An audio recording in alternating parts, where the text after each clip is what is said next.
నమస్కారం. ఆలోచనలకు మాటల రూపమిచ్చి ఏకంగా ప్రపంచాన్నే ప్రభావితం చేసే శక్తి అది మనందరిలోనూ ఉంది. అవును, ఆ శక్తినే మనం ఉపన్యాసకళ అంటాం. మరి ఈ రోజు ఈ అద్భుతమైన కళలో నైపుణ్యం ఎలా సాధించాలో మనం కలిసి తెలుసుకుందాం రండి. మాటకున్న శక్తిని అర్థం చేసుకోవడానికి డానియల్ వెబ్స్టర్ చెప్పిన ఈ మాటలు చాలు. ఆయనేమన్నారంటే, నా ఆస్తులన్నీ పోయినా పర్లేదు, కానీ మాట్లాడే శక్తిని మాత్రం నా దగ్గరే ఉంచండి, ఎందుకంటే దానితో పోగొట్టుకున్న ప్రతిదీ నేను మళ్లీ సంపాదించుకోగలను. చూసారా, సమర్థవంతమైన సంభాషణ అంటే అదెంత పవర్ఫుల్లో కదా. సరే, మరి ఈ ప్రయాణంలో మనం ఏం తెలుసుకోబోతున్నామంటే, ముందుగా మాటకున్న అసలైన శక్తి ఏంటి, ఆ తర్వాత చాలా మందిని వేధించే భయం అది సహజమే అని తెలుసుకుంటాం. వక్తృత్వం అనేది వరం కాదు, సాధనతో వస్తుందని చూస్తాం. అలానే ఈ ఉపన్యాసకలకు కొన్ని ముఖ్యమైన సూత్రాలున్నాయి, వాటి గురించి చర్చిద్దాం. చివరగా మనల్ని మనం ఎలా మెరుగుపరుచుకోవాలో ప్రశ్నించుకుందాం. ఓకే, ఇక మొదటి భాగంలోకి వెళదాం. మాటకున్న శక్తి. మనం మాట్లాడే మాటలు కేవలం శబ్దాలు కాదండి, అవి మన భావాలకు ఆయుధాలు లాంటివి. అవే మనకు ప్రేరణనిస్తాయి, ఎదుటివాళ్లని ఒప్పిస్తాయి, ఒక్కోసారి ఏకంగా చరిత్ర గతిని కూడా మార్చేస్తాయి. జోసెఫ్ కాన్రాద్ మాటల్లో చూడండి ఎంత ఆత్మవిశ్వాసం కనిపిస్తోందో. నాకు సరైన పదం, సరైన ఉచ్చారణ ఇవ్వండి చాలు, నేనీ ప్రపంచాన్నే కదిలిస్తాను అన్నారాయన. ఎంత నిజం కదా. ఒక్క సరైన మాట అది ప్రపంచాన్ని మార్చగలదు. అంటే సమర్థవంతమైన సంభాషణలో అంత పవర్ దాగుందనమాట. అయితే ఇంతటి శక్తిని వాడుకోకుండా చాలా మందిని వెనక్కి లాగేసేది ఒకటి ఉంది, ఒక పెద్ద అడ్డంకి. అదేంటో తెలుసా? భయం. స్టేజ్ ఎక్కి మాట్లాడాలంటే వచ్చే భయం. మనం దీన్ని సభాకంపం అంటాం కదా. ఇది దాదాపు ప్రతి కొత్త స్పీకర్కి అనుభవమే. అంతమంది ముందు నిలబడితే కొంచెం ఆందోళనగా అనిపించటం చాలా అంటే చాలా సహజం. ఇది మనకు మాత్రమే అవుతుందని అస్సలనుకోవద్దు. ఇది ఊరికే చెప్పే మాట కాదు, ఇది నిజం. మొదటిసారి స్టేజ్ ఎక్కినప్పుడు 100 మందిలో ఏకంగా 79 మందికి ఈ రకమైన టెన్షన్ ఉంటుందట.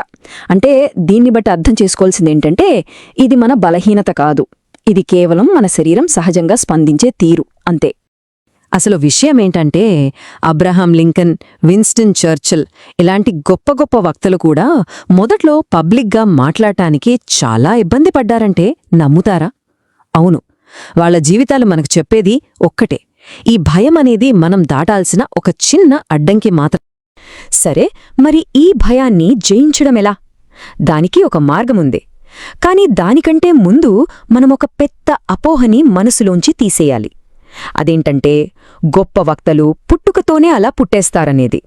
ఒక్క విషయం బాగా గుర్తుపెట్టుకోవాలి, గ్రేట్ స్పీకర్సు పుట్టరు, వాళ్ళు తయారవుతారు. కృషి, సాధన, పట్టుదల, ఈ మూడే కీలకం. ఇవి ఉంటే చాలు, ఎవ్వరైనా సరే ఈ స్కిల్ని నేర్చుకోవచ్చు. ఇది ఎవ్వరైనా నేర్చుకోగల ఒక అద్భుతమైన కళ. దీనికి విన్స్టన్ చర్చిల్ జీవితమే ఒక పెద్ద ఉదాహరణ. ఆయనే స్వయంగా ఏమన్నారంటే, మాట్లాడటం కోసం నా నాలుకకు పదును పెట్టాను, దీనికోసం నేను చాలా కష్టపడ్డాను అని. ఆలోచించండి, తన మాటలతో ప్రపంచాన్నే శాసించిన ఆ మహానుభావుడు కూడా అద్దం ముందు నిలబడి గంటల తరబడి ప్రాక్టీస్ చేసేవారట. దీన్ని బట్టి మనకు ప్రాక్టీస్ ఎంత ముఖ్యమో అర్థమవుతుంది కదా. సరే, ప్రాక్టీస్ ముఖ్యమని తెలిసింది. మరి ఈ స్కిల్ని ఎలా డెవలప్ చేసుకోవాలి?